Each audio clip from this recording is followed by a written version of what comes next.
Furiosa! We've come too far.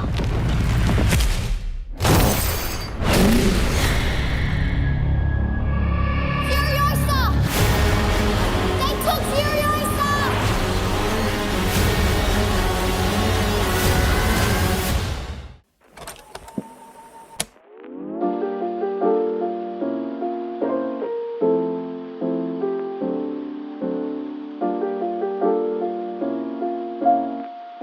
Hello, ladies and gentlemen. Welcome to Film Frauds, or myself, Matt, and my co-host, Tyler. Hello. Providing completely unprofessional, 100% biased opinions of the movies of today, tomorrow, and yesteryear.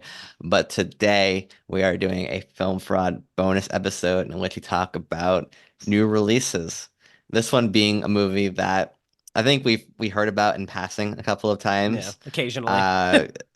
Furiosa? Furry, yeah. It's Furiosa yeah. by filmmaker George Miller. It's a shot-for-shot remake of Fury Road, except everybody's a furry.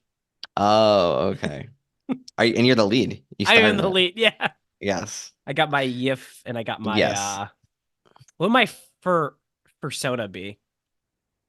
You seem like a platypus. I was thinking like a really annoying beagle. Like one of those dogs that yaps and then like runs away and doesn't listen. I think beagles are known for that. Yeah. I was thinking annoying. Yeah. I don't get invited to the sex stuff though, unfortunately. No. You were invited at one point and then you were just too extreme. Yeah, it's just like no. Not him. But of course, I'm just joking. Furiosa is probably the most anticipated movie for me, like maybe of the 2020s, this decade. Fury Road is maybe my favorite movie of all time. We recently did a search for modern classics on Mad Max Fury Road, in which we both watched Mad Max 1979 and The Road Warrior for the first time. Fury Road's a movie that I've seen 20 plus times. But I feel like more recently, since we've done this Search for Modern Classics series on Fury Road, I feel like your love for the film has increased recently. Immensely, yeah. Immensely. So I know you rewatched Fury Road literally yesterday after seeing Furiosa. So walk me through your newfound appreciation for Fury Road first, because these two movies, I know we shouldn't compare them, but I think we love Fury Road too much to not compare them. Yeah, we're gonna have to talk a lot about expectations. I think when we talk about our opinions, we have to build up, we have to establish our expectations. Yeah, we have to establish exactly why maybe our thoughts on the movie are the way that they are, which is not a spoiler. It's a good movie. But basically, you know me, Matt. You follow me on Letterboxd. You know me as a human being. I just watch a lot of garbage movies. I waste a lot of time being this. Alex Cross seems like a good movie, or I'm like, wow. I just think that you watched before sunrise, and you're just like, all right, I don't need to see anything else. Yeah, I'm after good. That. And the best part is I own those physically on the Criterion. I own the Blu-ray Criterion of all three, and I have only seen Before Sunrise. But I spend a lot of time just kind of watching, I'd say mid-tier movies, probably at best. Mid-tier movies, I think, with some attempt at auteurism, and making money. Yeah, something there's usually I'm a big fan of movies that take big swings and either they hit or they miss, and I kind of find myself doing a lot of that. And Mad Max Fury Road is a movie that I didn't get a chance to see in theaters because unfortunately nobody would take me, and I was 16 when that movie came out. You sick fuck prick. So I bought it on Blu-ray at either on a Black Friday sale when it was cheap, and I watched it when I was 17, and I was like, this is the coolest movie ever. And I think I watched it one more time in college. But since then, my watching habits, my experience with movies has changed drastically. And rewatching Fury Road in preparation for our podcast that we did, our episode, it just was like, wow, this movie just stands head and shoulders above virtually any other type of genre movie like this that I've seen. Specifically action adventure. It is, and the more you learn about it, and the more you learn about the difficulty it took to put the screen and the practical effects and how well they hide the digital effects and how it seems like the actors hated each other and everybody was miserable, and it's like a 70-year-old man in the middle of the desert and no one can find him, and the movie's over budget, and it's just this insane vehicle, pun intended, to get this movie onto the screen. My appreciation of it is just fucking skyrocketed. It feels like a true one of one. I rewatched it literally like we Furiosa finished at around like 9:45 p.m. on Friday night, the night we saw it. I went home, I went to bed, and at 9 a.m. I watched Mad Max Fury Road. So I I it feels like a true one of one. It feels like a genre, like a redefining of what is capable and what is possible. And I adore it. Like I adore it. And it's a shame that I haven't watched it more. I recently made my 12-year-old brother sit down and watch it. And he was just like, I was like, that's real. And he's like, no, it's not. I'm like, you don't get it. That car flip was real. And he's like, how did they not die? And I'm like, I don't know. He's like, Like, it's like, I want to watch Avengers. No. yeah, he's like, I was like, was that fun? And he's like, yeah, that was pretty good. I'm like, it was only pretty good. I'm like, but I'm over there, like, he's sitting on the couch and I'm sitting on the couch and I'm just like giggling. And I'm like, do you get it? And he's like, sure. He's like, it's good. Yeah, Fury Road is like one of like a handful of movies, or maybe even like one of one where it's like I finished the movie in theaters and like I went out of my way to see it again in theaters because I knew it was like unique. Like I've seen movies multiple times in theaters because like like I saw it with one group of friends and I saw it again with like just like through like happenstance. But like when I saw Fury Road, I was like, I need to see this movie again. Yeah. So I forced the girl I was talking to at the time to see it, and she didn't like it, and that was kind of the end. That was the end of that. You're like, she got out, she's like, it was okay, and you're kick her to the curb. She like actively hated it. I'm like, what is That's nuts. That's so stupid. I can't give. I still haven't made Zara watch it, so I mean, I'm just saying it might not last. I can't get Olive to watch it either. I'm like, watch the movie, and she's like, you've talked about it too much. I don't want to watch it now. I'm like, you don't get it. Zara doesn't not want to see it, but I don't think she knows that it exists. And like, I'm afraid of introducing it to her because I don't know what she'll think about it. What she'll think of you after? Yeah, it's a movie I've seen over 20 times. I almost rewatched it last night, but instead I witnessed another god, Drew Holiday, just absolutely pull the pants down to the Pacers on public television. Yeah, fucking brutalize them. Yeah, that was awesome. Yeah, talk about a god. Like millions of people witnessed Drew Holiday. Yeah, fucking ascend. Night yeah, that was awesome. With the flu. Game. Yeah, so I didn't get to rewatch it, but again, it's a movie I've just rewatched it in May, and it's a movie I've seen a million times. I was rewatching clips as well. But it just goes into our discussion of Furiosa, in which we say that we go in with a heavy bias, and that bias being Fury Road being one of our favorite movies of all time, and not being able to separate ourselves from the fact that this is a new movie that's probably attempting different things. There's like a legitimate case that Fury Road is one of the best movies of the 21st century. And like, if you say that, it's not entirely hyperbole, which is, I think... I would say it's the action spectacle of the history of film. Nothing... Of the history of film, that's... Yeah. I mean, it's like, it's not... I mean, what movie has acrobatic guys with chainsaws flying up and down? Yeah. No other movie. No other movie. Suck at Lawrence of Arabia. Yeah, book that movie. Sound of Music, it sucks in comparison. Yeah, I mean, there's a legitimate case. Like, if Nosferatu, more like no chainsaw wielding maniac. It's like no Mad Max. But yeah, it's our expectations were fucking sky high, and we saw it. We went to an IMAX theater. Yes.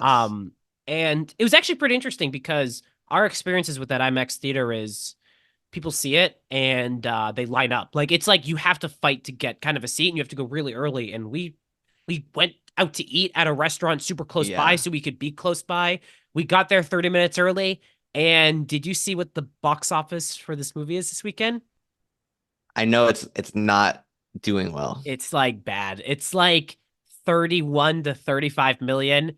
We are currently in the worst box office Memorial Day weekend in 41 years. It has a budget of 168 million, which means that you double it for marketing because this movie was really marketed. And this has a potential to be a historic box office bomb. Because next weekend it will probably do somewhat okay. Because there's no fucking movies coming out next weekend. And then I think people are largely positive on it as well. That's what I wanted to talk to you about, because when we were driving home, I kind of mentioned that, like, the movie, and we'll get into specifics of the movie, but people seemed restless in the theater, and not in a, like when we saw Creed in 2015, and I'm gonna knock that son of a bitch out, and the Rocky music comes on, and the entire theater leans forward or like adjust in anticipation. Yeah. People just kind of seemed a little like bored. And that is again the 15 people that were in my perspective or the people next to me who kind of they're doing a lot of like the shifting of the weight and they're kind of moving around and it is a long movie, but I don't know, did you pick up on any of that? Like what are you thinking with that? As true film uh indulger, I Yeah. was completely my mind was basically the IMAX screen at that point, so I had no interaction. Yeah. No, I mean, I noticed like my leg was shaking through a lot of the movie Yeah. because it's like you're waiting for the movie to get into like the Fury Road gear Yeah. just because it's because it's like I just read Vineland, for example, and Vineland is very my Thomas Pynchon. It's a sequel to Gravity's Rainbow. It's a sequel? Um, not a sequel. It's excuse me, the follow-up Okay. to Follow up to that. Gravity's Okay. Rainbow, which is considered to be one of the greatest English language books of all time. Um, and they sort of parallel each other in the sense that you make your opus, and then your follow-up just no matter what is going to be compared to that last thing you made. Yeah. And when it doesn't compare and when it's pretty good, it makes it seem kind of worse to a certain extent because you're comparing it to greatness. Like I in my Letterboxd review for Furiosa, I said this is the most disappointing 4-star movie I've Yeah. ever seen, in which it's really, really good, but But yeah. it just does not have that gear that Fury Road has. I would say that the worst action scene in Fury Road is better than like the best that Furiosa has. So this is where I think like people because I've been really fascinated with the critic reception of this, and I feel like we should really emphasize the fact that this is clearly not a fair comparison because Mm. we're basically looking at two separate movies and just being like, why isn't it as good as the first one? And I understand that's not fair, but it is pretty interesting that like it's not a Mad Max 2. It's not Mad Max, the sequel to continuing what Tom Hardy does. It is a direct one for one tie in to Fury Road. The movie ends, spoiler alert, spoilers for the ending of Fury Road. It ends when the beginning Furiosa. of Furiosa, sorry. Furiosa, the movie ends right where the events of Fury Road begin. And then the credits of the movie are highlights from Fury Road. It is a movie that is meant to expand and add on to the experience of Fury Road. I know. Now that we've seen most of the Mad Max movies besides Thunderdome, Yeah. it seems like Furiosa more than any other Mad Max movie references another Mad Max movie. Yeah, because it's a direct prequel to it. Yeah. Yeah, They're all but I'm just saying standalone. Yeah. like Mad Max. I mean, the Road Warrior is technically a sequel to Mad Max, but there's not a bunch of references to Mad Max in Fury Yeah. Road. Neither is there that many references to Fury to Road Warrior in Fury Yeah. Road. Whereas the Furiosa, like there's just like scenes like, oh, there's the flaming guitar guy. Yeah. Like He's there. he just shows up Yeah. at some point. And Yeah. it seems more self-referential here. So I feel like sometimes the comparisons are warranted because it's going out of its way to make you know that it's in the same universe as Fury Road. Yeah. And a thought that I had, like somewhat tongue in cheek, like after seeing the movie, was like, oh, it rewards you for watching this movie by showing you clips of Fury Road on an Yeah. IMAX screen. Yeah, exactly. Yeah. Like Yeah. that's not like what I feel, but it's just like seeing those Fury Road clips, like for example, like they show the clip of the bullet farm guy like with his arms spread at night and with I like am the machine guns, I and am the like that scales invoked of justice. yeah, like Like that yeah. invoked more of an emotional reaction to me than like anything in Yeah. Furiosa. And I think the heart of that issue is, despite aside the fact that it's structurally from a storytelling perspective, it's completely different from Yeah. It's a Fury Road. different type of movie. Fury Yeah. Road is just nonstop action. It's one car chase, pretty much with periodic breaks. Yeah. And those Yeah. breaks are like 5 minutes long. Yeah. And this is a story that unfolds over 18 years. I watched the Khan interview with George Miller, and he said it's a story of like a young girl becoming a mythological figure. So Which isn't completely different yeah. intentions from a storytelling perspective with this movie. But the biggest issue I have with it is that it just doesn't feel as real as Fury Road. And I Yeah. know Fury Road has a lot of digital trickery. There's Like a lot. Yeah. obviously Sand does not look that way. Yeah. I know that. And there's definitely CGI. People are wearing cables, I'm aware, that are edited out, but it gives me like a Hobbit and this movie is much better than these movies, but it does give me the Hobbit Stars prequel vibes where it's like there is so much CGI and it's Yeah. way more noticeable here. Yeah, and this is kind of like the critic reception of it is people are kind of like pointing it out, but I wouldn't say criticizing it. And I do think that it looks better than a lot of because well, there's a bunch of different things and there's a bunch of different tangents I could make here, but even just continuing on that is I think audiences are becoming far more aware and I guess against shitty CGI in movies. You see that trend with like the recent Marvel movies where Marvel Studios is also a different animal. They're basically like just fucking giving these animators they're basically working them to death, giving them no time. And the reason that CGI looks bad is because most people either run out of money or they run out of time. Those are the two And like things. also from a time perspective, it's just much easier to shoot everything on a green screen than to actually go on locations when you're making 4 movies a year like they were a couple of years ago. Yeah, exactly. It's just easier to like and then you have the financial resources, just like CGI the background, whatever. Let's just get through the scene. And like when I rewatched no, what's the one after Infinity War? Endgame. Endgame, like it looks like Rocket Raccoon he's in an office book like he's floating. Yeah, Like it doesn't look look it doesn't look real. it doesn't look as good. It's a pretty interesting thing. And I would say I am in agreement with you. There are, like we said, like you watch Fury Road, and I did watch it Saturday morning, and I kept an eye specifically on to see like, did I miss like very obvious like digital effects? And if you really focus on it, it kind of makes you have the experience of the movie.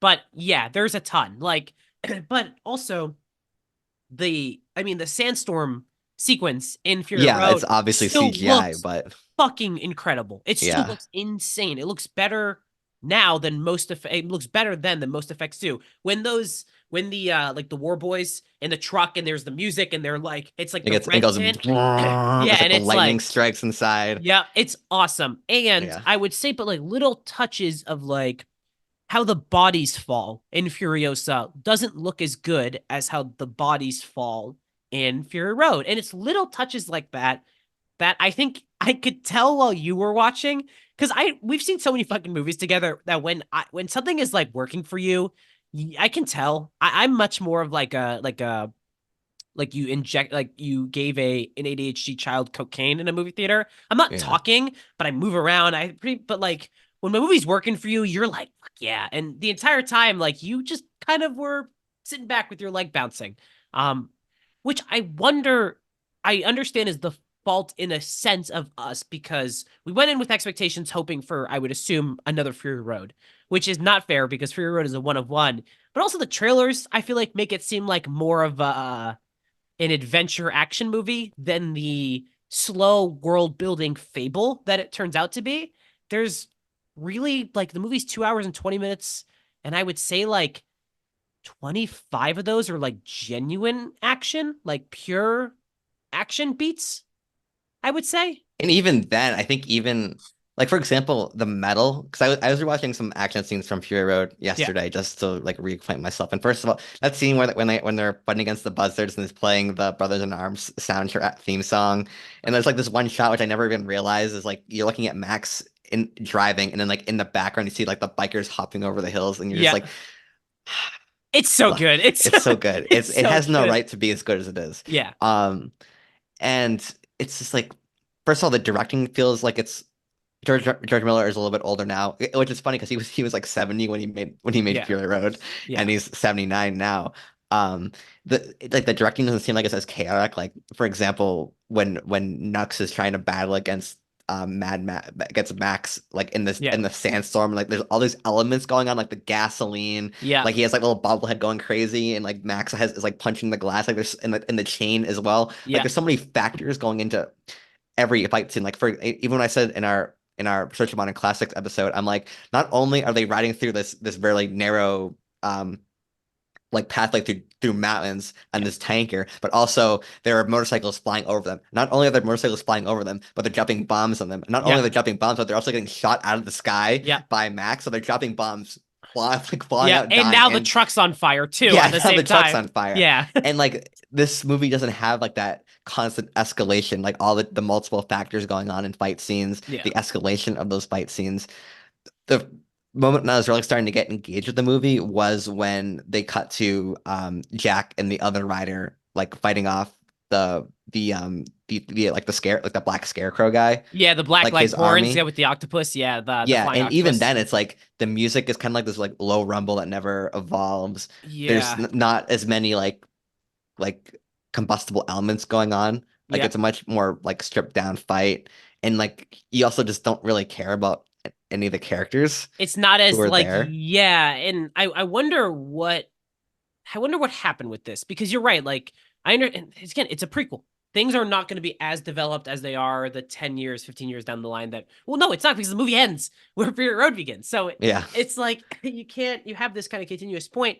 And Even that was like, what was a movie that came out a couple of years ago that is like a prequel that ended like literally right.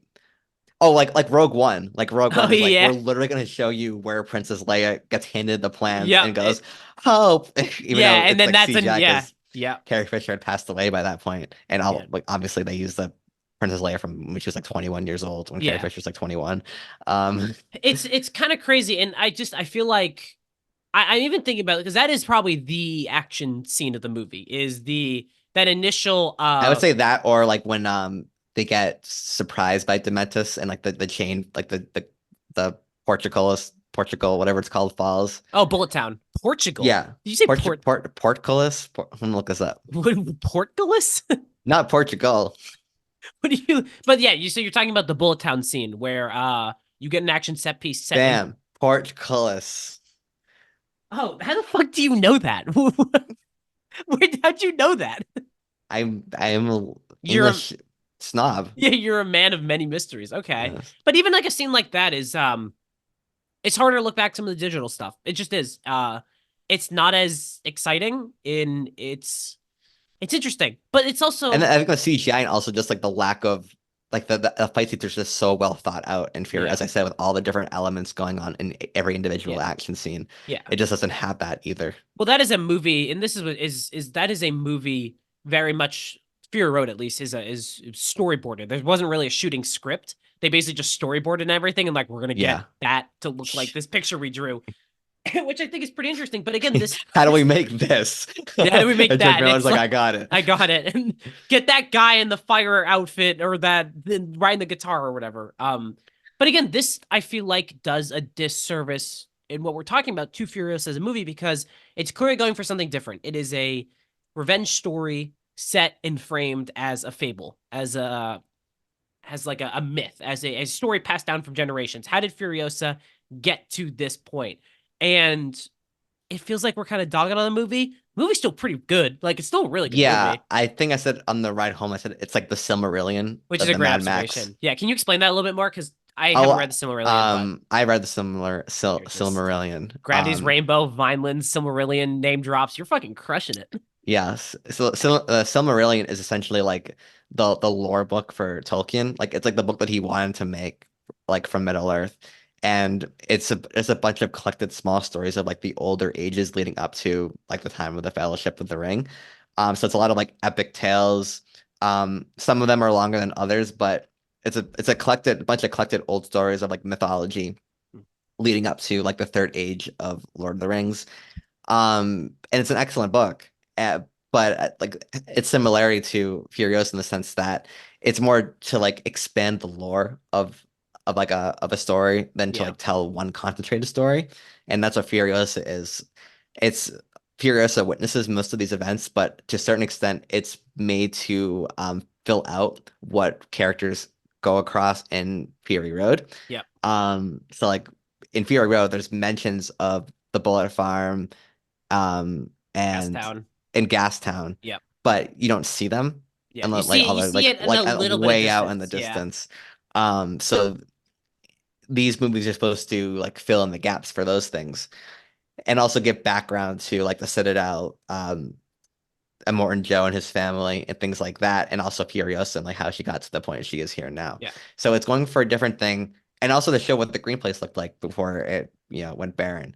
So it's has a different purpose, like narrative purpose, than Fury Road and of like any other Mad Max movie. And at the same time, despite its runtime, there are still some narrative beats missing that I wanted further explored that I think the movie doesn't do as good of a justice as it could have been. And I mentioned this to you where you're like, it's the point of it is to fill out the story, but there is a large section of how Furiosa got to the point where she is in the Citadel, and then we kind of skip to where she is Furiosa, the Imperator Furiosa, where she's the more like the person in Fury Road that you see, but the world that has been established and the type of narrative that's been created has this skip that is, I think, inherently more interesting than the stuff we got before. And what I'm talking about is basically, so Furiosa goes to the Citadel, in a scene we can talk about, but basically she is chosen in a what's it called, a bargaining chip with Dementis. Immortan Joe wants her. He makes her one of his wives. She cuts off her hair to pretend that she's a boy to escape the, I'm gonna assume, like, pedophilic perverted advances of Rictus. Yeah. And then we see her fitting in more with the war boys and like a Black Thumb, like building the stuff, but she hides her being a girl, but she's a very small, frail boy in the movie. And then she tries to escape on the war rig, and she gets found out to be a girl by Praetorian Jack, a character played by Tom Burke in this movie. And then we kind of cut, and she is the de facto number 2 on the war rig, and she is accepted by everybody in Immortan Joe, the higher ups. And it's kind of one of those things, like, we have a brief moment where Rictus is like, haven't I seen you before, to Furiosa, but it skips past all that. But like, she was a former wife who escaped.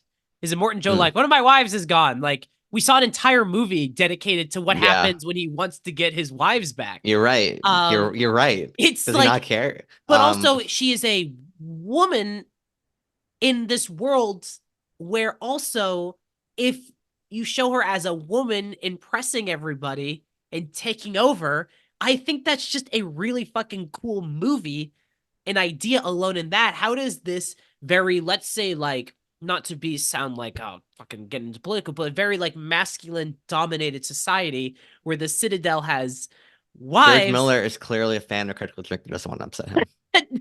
No, because it's kind of interesting. It's like, he clearly is like, Dementis comes in with like socialist ideologies, like, we're gonna take back the wealth and give it to all the people, and he criticizes like leaders and their failures and how bad they are.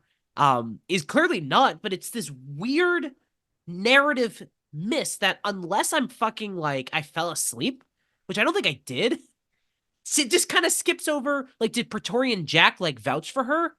What does that look like? Like, I know they have a relationship, but see, do you see what I'm talking? There's a very like big skip that the more I think about, the more I'm like, there are way but too Tyler, many. we needed 30 minutes of the mom pursuing Furiosa. Yeah, like in a in the scene opening. that probably could have been shrunk down to 5 minutes. We would have gotten the same exact narrative beat out of it.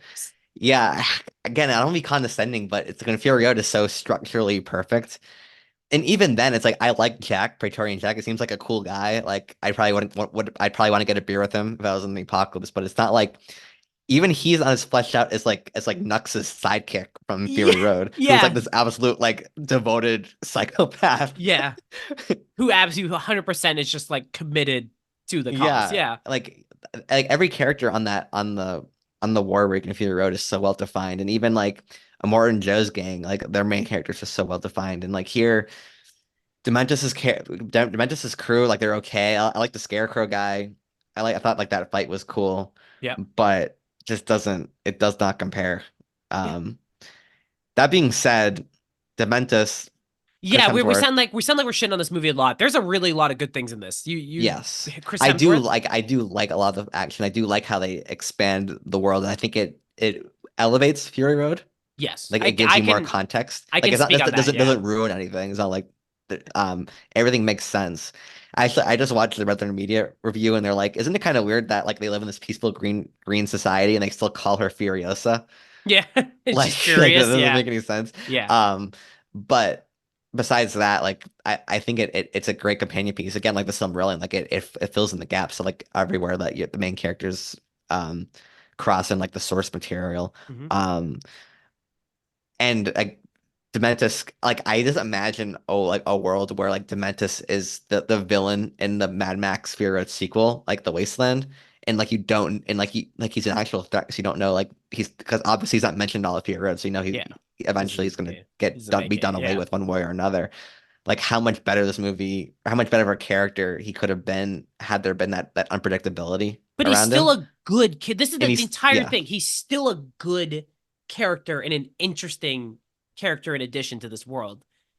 But there's the potential somewhere else. I feel like we're talking about this. Chris Hemsworth is awesome. This is maybe, is this the best thing he's ever done? Is he even close to being good in like anything I thought else? his character in Extraction 2 was a little more well defined. No, I think he's perfectly well defined in this. I actually, honestly, this is something that has sat with me better the last few days. And Wait, Dementis had a family. He did have a family that he lost, presumably. And then Tyler Brock has a family in Extraction too. No, he doesn't. He loses his family. His family's dead in Extraction. What's wrong with you? What if he becomes Dementis? He could become Dementis. He is like, he does have the same build. He is just yoked. I think Chris Hemsworth is like the heart and soul of this movie. I'm going to be completely honest. And I think every time he kind of carries like every scene with dialogue in it. The scene where he negotiates with the Morton Joe is top tier. Like in my eyes, like put it in the echelons of the Mad Max universe in terms of like engaging, interesting, weird people scene. Cause it's just two sides of just a bunch of freaks just doing freaky things. And it's like so funny. He gets his nimble rings torn out. And he's like, whoa. He's like, whoa. And he's like dancing and you're like, this is the coolest thing on the planet. He's also the only one who lives in Australia where this movie is probably and he filmed. like I love his act. Like I love his act. He gets to do an Australian accent here. Yeah. Like I think it's amazing. I put in my review on Letterboxd that like there's just been a great run of like weird villains, like quirky little guys. Austin Butler and Dune. It's the monkey from the fourth monkey movie, Proximus, who, by the way, that actor Kevin Durant, if you the fourth monkey movie this year. it's the best monkey movie. Is it? I think so. But he's like, you see him in interviews and he's like this very like charismatic, like you watch him do the voice and the act. It's really cool. And you have here where like Chris Hemsworth's voice, you're like, I don't know what he's doing, but he has a fake nose and it's working. Like it's just working. And he rides his chariot of motorcycles. Yeah. And he's like the more I've thought about it and the more I've read, it's like, oh yeah, he's not really like a competent villain. Like he fails. Like Gastown is in ruin. He destroys. I thought that was like part of his plan though. No, I don't think so. No, because I thought they wanted to lure them out to make it seem like everything was falling apart, so they would think he was weak. But everything was falling apart. They were rioting. But how do you know he didn't stage that? You know, a good point. I don't really have an argument against it. Because he stages the attack when the war boys are are being attacked by his people to get into Gastown. But he I interpret that as like he's trying to trick everyone, which is why the sneak attack works, which is why they don't see him as a threat anymore. But when you go to Gastown, it's like everybody's fighting, and they say he like there's that line where it's like he doesn't have control over his gangs. Yeah, but it's all planned by him. I don't think the loss of control over his gangs, where the people attack the war rig and they die, is the yeah. But he kills his own people to make the assault on the war rig look more believable. But then those people, the group of that people, then revolt. I think and go off on their own. I think that's what happened. Yeah, I think there's gray area. Like I think there's enough gray evidence to suggest that he is somewhat orchestrating these things. Like I don't think he's completely incompetent because, like he's made it clear from the start that he wants to be the guy. Yeah. Like he wants a Citadel. Like he's not going to settle for just Gastown. You don't think by the end of the movie when he's like face to face with Furiosa and he's just kind of like bumbling and he's like, this guy's like an idiot is kind of. Well, at that point, after the 40 days of war, which would have been really cool to see. Yeah, we can talk about that. Yeah, which would have been really nice and fun to see. Maybe leaning a little bit too much into like the mythos aspect of Fury. That part, I was like, wow, that would have been really cool to see all that stuff. Yeah. But I guess we just have to not see it. I kind of thought his character was more of like, he comes in, he's charismatic as shit. He's got a microphone. I think he's dumb in some regards, but I think that I don't think he's complete because he does come up with a plan to take Gastown, and he pretty effectively establishes himself as like the third most powerful person in this wasteland within like the matter of a couple days. Yeah, I guess he does do that. I don't know. I think for me, my reception to it might have been a little bit different than yours, even if I just kind of saw him more as like Gastown is in ruin. Like he's like, if you want to get out here safely, like go. Like I don't know. And they're also like, it's not like. But that's like a perfect route to get them to safety and everything. But people are trying to kill them when they're on the war rig. Like people are like it's not like they're like, oh. But like, they just have like an escape plan. Like, oh, just in case, like we got attacked, we're out here. I'm gonna have an escape plan. Like, I feel like it's everything felt so orchestrated to me. Okay. Like I that mean, whole scene. this is like something of like we have to rewatch it. I feel like we Yeah, have only seen it once, so if we rewatch it, I think maybe I'm wrong. Like I could very well could be. wouldn't be the first time. Yeah, I've been wrong a lot. I am. He's awesome. There's a gap where he's not in the movie for like 45 minutes where Yeah, and you miss him dearly. I really wish Chris Hemsworth is here. And then he's back at the end and you're like, yeah, fucking awesome. What do you think of Anya Taylor-Joy in this movie? And then we can talk about the structure of it, I feel like. She's good. Yeah, she's pretty good. She gets completely outclassed in that last scene. By Chris Hemsworth. It's Yeah. different. It's a different like They're different characters, but like Chris Hemsworth just like he just completely takes that scene. Like Yeah. it's his scene. It's his scene. Yeah. He gives like everything, every good moment and attitude that Joy has in that scene is because Chris Hemsworth allows it. She's really good. Yeah. But and she's just a really great impression of Charlize Theron from Fury Road. Like Yeah. pretty much one for one. Yeah. And I do like her as an actress. It's really good. Do you ever like have you watch interviews with her? She's no, not really. I feel like her accent changes in like every interview. She's Spanish, right? She was born in Argentina, I think, but then like Okay. lived most of her life like in the US. Oh, okay. I didn't know that. But like she So, talks like with like a posh accent. Is she British? I don't know. But I like don't know. I feel like she's trying to do the posh accent. But like I just saw when- I just saw one of those like fake interviews where Chris Hemsworth is like in Spanish is like hello Spain and Anya Taylor-Joy's like nah, and she goes like fluent Spanish. yeah. And it's like that NBA Yeah, I think she video. was born in Argentina. I think Dude. she's like has Spanish parents or I don't something. know, but that video made me remind of you ever see this clip of Blake Griffin and Luka Doncic where they're in Spain playing a basketball game? Blake Griffin goes, he's like, "Hola," and he's like had butchered Spanish, and then give it Luka Doncic, and he just is fluent Spanish. and Wait, it's like- Doncic is fluent in Spanish? yeah, fluent Spanish. He's from Spain. No, Doncic is Serbian. Or Yeah, but something. he grew up in Spain.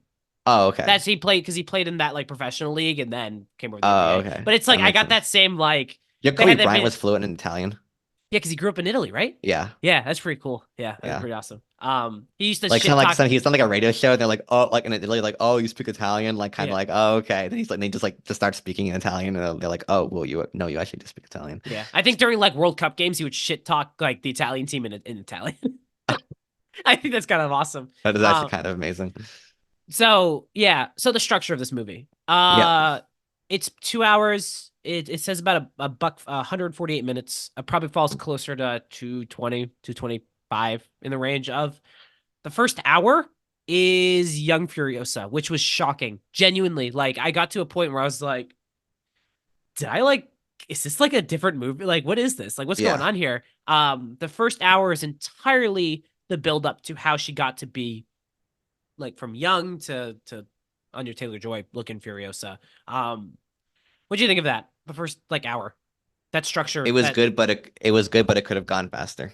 Okay, yeah. What do you think about it? What did we like? It looks cool. Like the movie looks good. It does look really good. Apart from when the CGI is really obvious. Yeah. Well, what do you and like? it doesn't look real. I mean, I feel like at this point we just are bringing up the same points where it's like it's good, it's really good. If it wasn't a Mad Max movie, that's why I gave it 4 stars. Because I feel like if it wasn't a Mad Max movie, I think I would have considered it to be like a really solid film.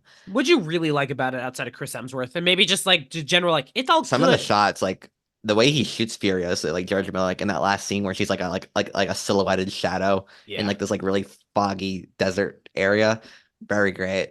Like I mean, the costume design is always amazing. Yeah, he takes more dry humor this time with the war boy. Is like the first war boy you see. He has an arrow in his head. He goes, "Am I in Valhalla?" And they're like, "What's that?" Yeah, sure. yeah, sure, man. Come with us. You're in Valhalla now. Yeah. And then like Piss Boy, obviously, is the yeah, goat. Piss Boy is the goat. Yeah. So that stuff I liked, and I do like this, like how they show the smaller skirmishes. Like I love the shot of Demetrius looking over like the mountain and or the hill, and you see like the war boy rig being attacked by his people. Yeah. It's like one shot. Like that was really, really good. And like I do like Anya Taylor-Joy a lot in the movie. I just think that her character isn't as interesting as Dementis. Yeah. And I actually like Jack. Like I like the relationship. Like Anya Taylor-Joy describes it as like not like a physical love, but like he loves her ideals and like what she's Okay. reach going for, Yeah. like going back to the green place, to like a place that's supposedly isolated from the rest of the suffering of Yeah. the wasteland. So that stuff was good, but yeah, it's a lot of like really good stuff, but just like the weird and like the kind of mediocre and the kind of like questionable stuff stands out more, at least on a first watch. Okay. Yeah, because I kind of completely agree. I think the production design of this is like up there in terms of like great, stupendous. Like if it wins an Oscar, I'm like it's deserved. Like the production Mm. design alone of just weird, like world building, weird little freak people is just awesome. Like genuinely awesome. Tell There, me how you really feel, Tyler. I'm being honest. He puts weird people in it. He makes it weird. It's really good. Um, I like the fact that our introduction to the War Boys is just one that comes down and just suicides. I think is Yeah. perfect continuation of like what we already know in the War Boys from Fury Road. Uh, I do think Dementis fucking rocks. I think he rocks. I think he's like by far like top tier Mad Max world stuff. He's awesome. He's so He's such like an enigma in the world of Mad Max. Like, cause who else is like him? I mean, we haven't seen Thunderdome, but like the copter guy from fucking Mad Max 2, Yeah, I Road love him Warrior, with the snakes. with the snakes and he's just dropping shit from a little copter.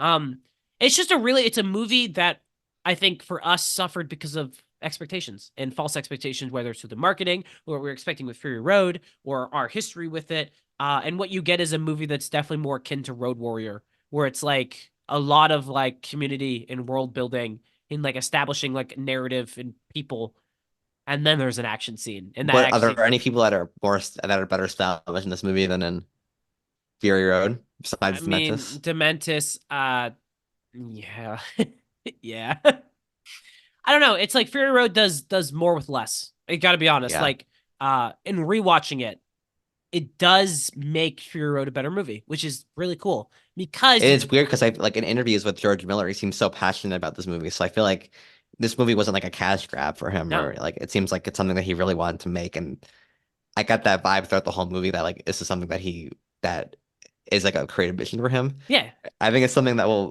I will hopefully endear to more the yeah, more that I watch it. But I think there are just some flaws, such as like the less strategic use of digital yeah. stuff that will dampen this movie and make it like significantly worse than Fury Road for me. I wonder how this movie ages in comparison to Fury Road, because Fury Road is a movie that didn't do well at the box office and that has just had a fucking historic like post theater Yeah. like landmark run in terms of like this. Everybody who sees this is like this movie's incredible. I'm Yeah. curious to see how Fury Road does. It got re-released, right? Like during the Oscar season. Fury Road? I Yeah. think so, yeah. I Yeah. maybe I don't remember off the top of my head, but yeah, does Fury Road hold up in 10 years like Mad Max Fury Road does? Maybe. The critical reception of it, we definitely seem to be more in the minority. Yeah. On the lower end, we both gave it 4 stars. It's still a really good movie. Everything's just really good. Nothing's great.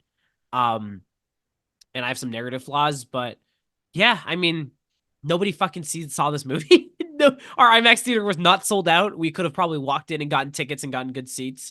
I Yeah. did not have to buy them a week in advance. Nobody's seeing movies. Nothing is getting people into the theaters, and it also like I don't really know. Like the more you think about it, you're like a movie that grossed $400 million worldwide, that doesn't have Mad Max in it, like people aren't gonna go see it, and they didn't, and it's gonna bomb, and it kind of sucks because that means we're definitely not getting another one. Like this is it. This is by far the last Mad Max movie we'll probably ever get. I don't imagine with how Hollywood is trending, we're ever gonna see a $168 million budget given to George Miller and his world of weird people ever Yeah. again. I don't know. I'm not optimistic for getting a the Wasteland movie. That'd be fucking sick though. It But would be sick, but I don't think it's gonna happen now. I doubt Tom Hardy comes back to it. They fucking hated Tom Hardy. You ever see like people like he's like he'd show up like 7 hours late. Like he was a prick apparently. Really? Yeah, people did not like him. So yeah, that's Furiosa. Matt, just out of curiosity, I mean, in terms of like this year, would you recommend it? I mean, probably, but like, what do you think in terms of like giving recommendations for this, like, how would you approach this to someone who is maybe not familiar with Mad Max? What would you basically tell them, or how would you sell them on this movie? I would lie because I want George Miller to keep making movies. So I would just say, like, if someone likes romantic comedies, they'd be like, "Oh, it's the romantic comedy of the summer. Trust me, just spend money on it." Yeah, that's all I want you to do. Yeah, just wait an hour and 45 minutes till Praetorian Jack. I want George Miller to keep making. I mean, that's like the best takeaway is like I just want Miller to keep making what he wants to make. Yeah, because he makes good movies. Yeah, just it's impossible to follow up the goat of 21st century action filmmaking. Like, I'm going to do it. So, yeah, good movie, fun, long. Yeah, kind of drags, kind of does, but enjoyable. It wasn't like it didn't drag too much. Like, a movie ended, I was like, nice. I would still say Civil War is my favorite movie. That's still bold. That's still impressive. I'd put Challengers, but that's just me. Okay, Matt. Any final send-offs? Any final points before we go? Give us a star rating if you want. As long as it's 5 stars. That's all I ask. You can say the worst things about us in the review, but just give us that 5 stars. Yeah, call us any slur you want, but as long as it has 5 stars, we'll we'll just don't call us slurs, please. But we'll we'll appreciate it. Yes, exactly. And then coming up, we're gonna be doing a lot of X-Men movies. Yes, and Jeremy Saulnier. And Jeremy's still there. That's right. Which we're gonna plan when we're done recording. Yeah, this. We gotta plan some stuff. We gotta plan some stuff. But yeah, if you guys like this, do what Matt says. Leave us good reviews. But thank you guys for watching. This is a good movie. If not clear, just in case the people we did like it. We just dogged on it for an hour, and they're like, "Go see it." Go see it. It's just like it's a hard movie to talk about because it entirely falls because of our expectations, and with that, and I think we had to talk about that a lot. But yeah. See you guys, and I've been fidgeting with this for a while, and fuck you guys, and goodbye.